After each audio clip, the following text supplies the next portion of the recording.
In today's video, I'll be showing you how to change the screen timeout period on the Amazfit Pop 3R. So first,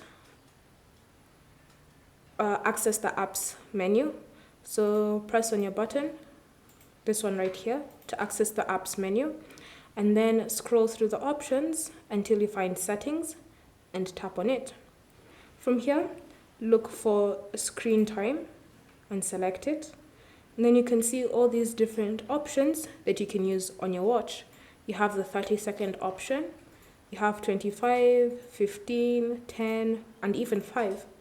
So simply scroll to select one and then tap on the check mark to choose it as your option.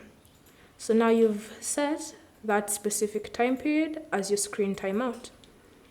Thank you for watching. If you have any questions or comments, leave them down below and we'll get back to you.